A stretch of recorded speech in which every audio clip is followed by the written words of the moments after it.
morning, my dear subscribers. We are closing in on the end of year 2024. I was actually in the bank the other day and I had to make some signatures and also write the date, and I wrote 25 already, so I don't know, I'm a little bit ahead of time. It's a wonderful, sunny, but also very cool morning. I'm sitting here every morning now with my hat on and my down blanket just covering my legs a little bit. It's not like it's very cold, but yeah, I just love it this way, having my hot cocoa in the morning to get a little bit of stimulation of the stem cells. I'm not making very many updates here, and I probably should do a little bit more because it's not that nothing is happening. But I've had my other YouTube channel back on trail, and I've had that for 7-8 years until I stopped a year ago or so. And one of the habits is obviously that you want to convey a good mood, and you want to convey a good vibe, and how fun and how good it is to do what I do. And in 98% of the time, that's also the way it is. But 2% of the time, it has not been so. And then obviously you just stay away from filming. Now, when we're talking this particular type of videos, there is a slightly higher percentage of days where things are not all that happy. And I suppose I should have been filming those as well. But I just don't feel like making videos where I'm sitting here crying my eyes out. It's not that I'm actually crying my eyes out, but I think you know what I mean. It's been now, what's today? So today is the 19th of December. The 19th of December. So it's been very precisely, what's that? September, October, November, December. I have to calculate on my fingers here. It has been exactly 16 months and 5 days since I got my PSA. It has been quite a bit longer, about 20 months since I realized that I had a problem and had the first blood test done, but it was the wrong blood test, so it didn't give me the PSA number. So it's been a long journey, 16 months, and when I started it out, I was very optimistic, and I think it reflected in my PSA numbers because I can't see I did anything that's particular in terms of supplements and other initiatives that should have brought my number down to the 78 that I was lucky to have it at in December last year, which is the lowest number that I've ever had. I have my hopes up high for the next PSA. I have my hopes up high most of the time, and most of the time when I do have my hopes up, I also do see it reflected in my PSA number. But now we are at 108.3 as far as I remember, so we're very high. But back to the topic, it's been 16 months and it has been a long way, and the optimism is failing me a little bit sometimes. It's taking me a little bit more effort to realize or to come to terms with the fact that this is not oh sorry, my hot chocolate here is coming to my throat. It's not an easy shot. It is not something you just do and then in a month you see the result and 2 months later you are no evidence of disease. It is a long haul when I choose to do it the way I do it. But that being said, if you go in the official way, it is the long haul as well, and that haul is the dead end haul as far as I can see for people who's got metastases. Every single one of them I've seen, they have not had any cures, but what they did have is a lot of side effects, a lot of adverse events that they have to come to terms with, and a lot of them have to come to terms with as far as I can see, but a lot of people are still struggling. So you could say what I'm doing is the same. I just have to get used to the fact that there are no easy solution, but I just don't have all the side effects. In fact, except maybe from the strain on my psyche, you could say, but I don't suppose that's different from people going the official route anyway. There are days where you're down a little bit, and I do have days. They are weird. It's back in 2003 when I got divorced. I had a long period of time. We're talking about 10 years where I was mania depressive. Um, what that meant was that my mood could swing extreme, and it could swing out of nowhere, and I had no idea why.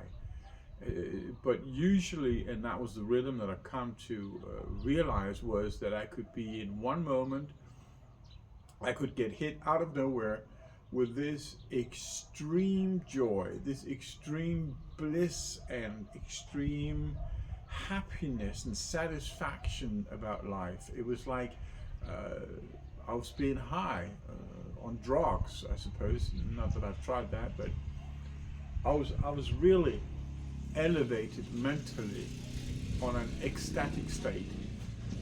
Um, but I knew, a little more about you, I knew that within about 12 hours after that happening, that I would hit the deepest of the deepest of the darkest.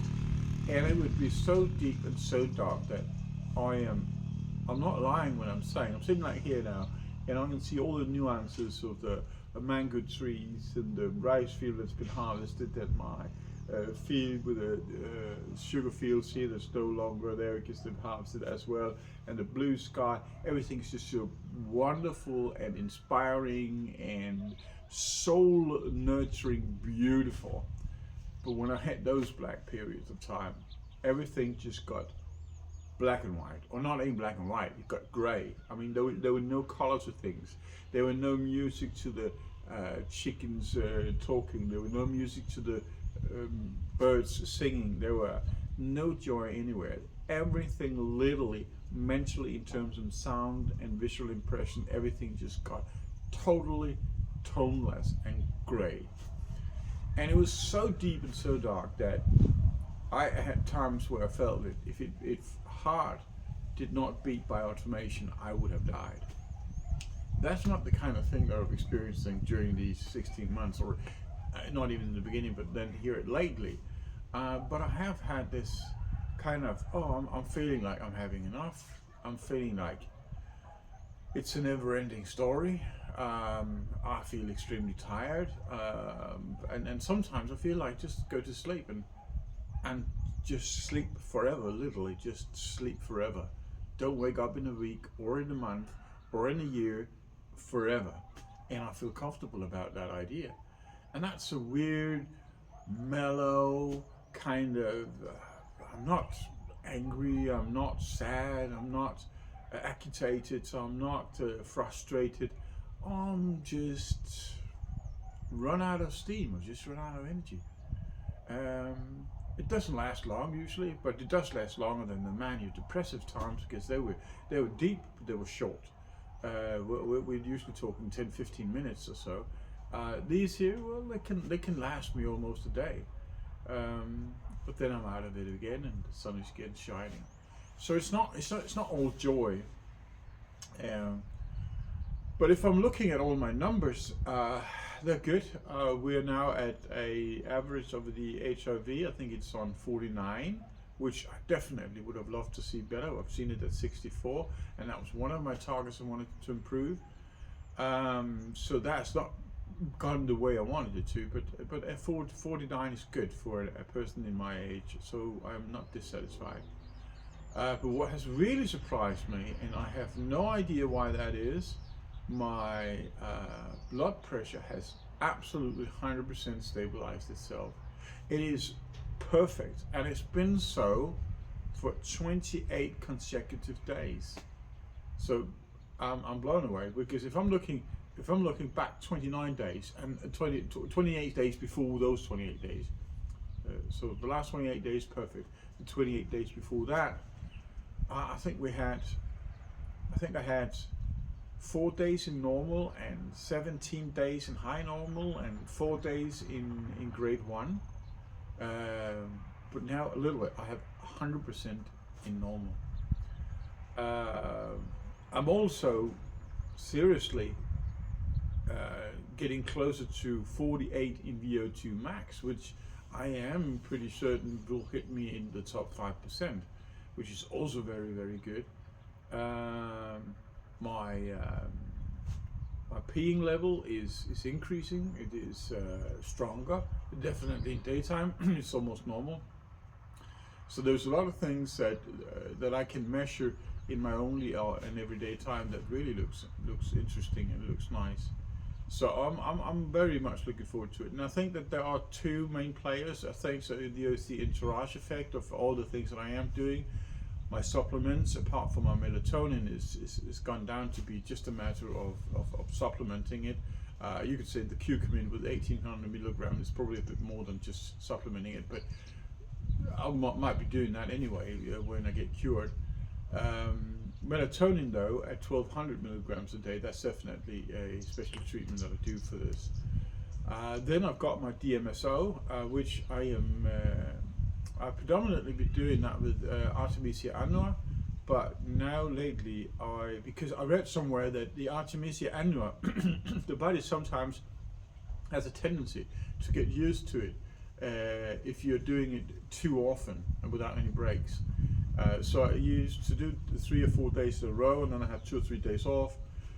But I wanted to do the DMSO, so I started combining it with my amygdalin powder that I bought long ago, that I dismissed because they said that some ingredients were missing that you only get if you do the kernels. True or not, I do not know. I know the DMSO has its own benefit, anti-inflammatory effect, so there's no damage as far as that goes. And if there's a very fundamental ingredient missing in the amygdalin, well, then it's missing. I'm doing it now, alternating between the Artemisia annua mixed in with DMSO, and then with my amygdalin mixed with the DMSO, in order for that to cross the blood barrier and go straight where it needs to be. Then I'm using my the chlorine dioxide solution that I'm using on the protocol R, on the Andreas Kalkorek's protocols or advice. And those are really the three messages I think is really the things that makes a difference. And I'm hoping it is, because that's really what's this big difference from what I've been doing earlier. So I'm very optimistic that that's going to work. I bought a lot of DMSO. I think I've got enough for 4 or 5 months worth of use. It doesn't taste all that good, but what I do is I mix it up in a small 110 milliliter what do they call that in English? Pomegranate extract, fruit juice kind of thing. So it's just the extracts, very concentrated, because that itself also seems to have some good properties when it comes to prostate cancer. So I am, in order to dilute that very awful taste of DMSO, I'm putting it in, I'm diluting it in pomegranate juice together. But first I will have it mixed it up and have my amygdalin or my Artemisia annua dissolved in the DMSO before I mix in the juice. So that's like a triple cocktail of something that I might have very good benefit for. I have not made note of when I've been doing it before, because it's pretty expensive. And it was not part of my protocol. It was just, yeah, I know that pomegranate juice is good, and since I found this small 110 milliliters juice thing, I've been taking it on and off, but for the past month or so, I've been making it an actual part of my protocol, so I'm now making note of when I'm drinking it. So I can't really say how much they've impacted it previously. But all in all, it is looking good. I'm looking forward to it. Have my next PSA test done. I have been contemplating doing it before Christmas to make it my little Christmas present.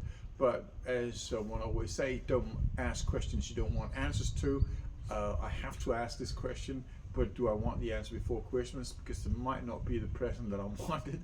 So I'm optimistic and I'm believing that it is the right thing, but I'm not 100% certain it is. So I think I'll just run it the way I've decided to do it, to make it all easy in terms of how I'm journaling everything, and that is to do the blood test at the end of the month. So that will probably be the 30th of December.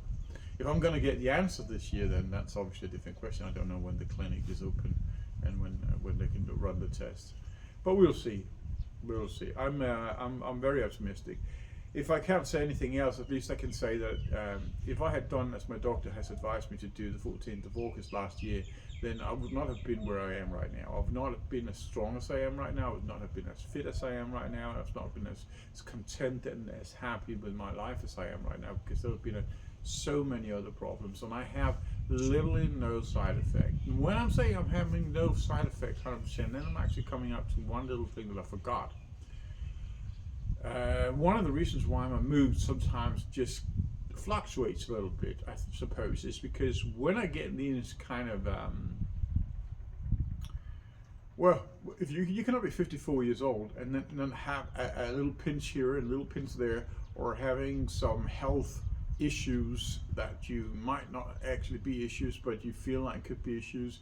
And then because when you got prostate cancer, you all of a sudden can tie those things together, especially if you got it in these pinches or these issues in the lower region, then is that the cancer that has been spreading? So that's obviously something that bugs me.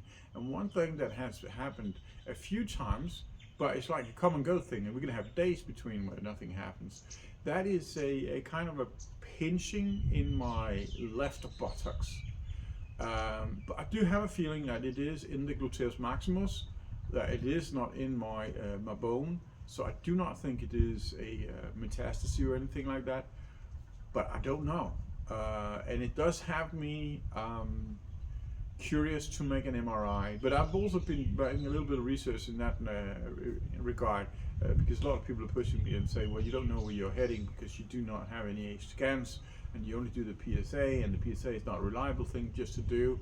And that might all be good and right, but in the reality of it is, what is important, the scan, or is it important how you feel? Now I know and understand that if you do a scan and you do find something and you are able to take hand of that something before it escalates into be something more, then you have a higher cure rate and you have a higher chance of mitigating it and having a good high quality life without that problem, in contrary to just letting it go rampant until the point of where you're having an issue and then they cannot mitigate it and then do have a problem that's permanent. But as I said, and I've said that many times before, I see a lot of people that goes to the official treatments and they're doing that to avoid problems, but in the process they're giving themselves a lot of problems. So it's more like, what kind of problem is the worst one? I have the dream that I can solve this, and I can do that in a process where I do not have any problems, and I'd like to continue that. And I think I'm pretty good at reading my body. So although I do get paranoid a little bit, and sometimes. I do think that that it's just because I'm exercising, I'm running a lot, that I every now and then just get this little pinch here and there, which is just natural when you're getting older. But now I've mentioned it, so now it's there for the record. On the 19th of December, that a few days ago, I had this incident. I woke up in the night and then I had this pinch 2 or 3 times, and during the daytime I had 1 or 2, and that was it. Yesterday there was nothing, last night there was nothing, today there's been nothing. So I don't know really what it is, and just because it could be something, it doesn't mean that it is something. So yes, wonderful morning. I'm unemployed. Maybe that is because also the reason why my blood pressure has gone down. I am finally out of a job that I really hated the guts of. The job was actually fairly interesting, but the work environment was less appealing, and the management was absolutely horrendous. So it had me bugged down a lot when I had to go for a job for that. So having stopped doing that might be one of the reasons why my blood pressure has plummeted as it has. But it also might be my regimen with my hot cocoa beans, so there's no sugar in it. It's not actually true.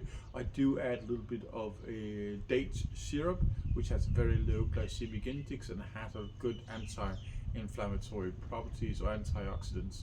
I do get that as a regimen every morning, and I do love it. I have come to love it. It's a very bitter thing when you don't add anything much to it. So.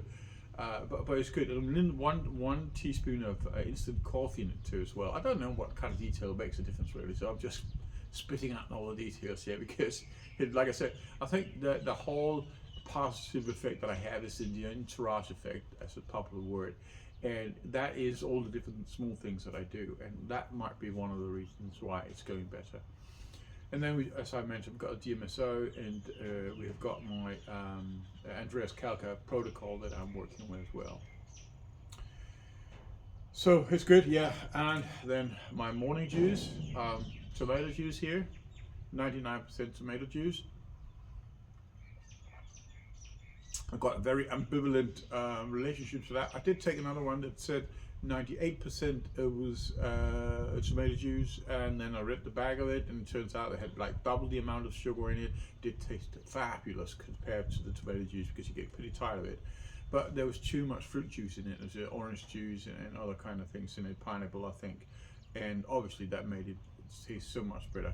This has so much less sugar in it. I still can taste it because I'm on a carnivore diet, and every single little bit of sugar just goes straight to the taste buds. But yeah, it's not as good. It's not as good tasting as the other one, but it is the purest one I can have for my lycopene. So that's the one I get. A Ritual every morning. It is. So yeah, weight has been stable on my carnivore diet, but I have been slipping quite a bit lately. Actually, every single day I've had myself something that would have sugar in it, like biscuits for my cheese or a little cake. But my weight is stable on 86 kilos, 85 to 86 kilos, which is quite impressive too, because that's 20 kilos lower than I was when I was biggest a couple of years ago. And this despite the fact that I'm not living in a fanatic carnivore way. So my body kind of stabilized there. I do want to bring it down to about 83, 82 maybe, but I'm not into getting too slim. I'd rather be more calisthenic like. I'd rather be good running. So yeah, that was a long rant this morning. It's been a while since I've been talking last time, so a little update. But until next time, as always, stay happy and healthy.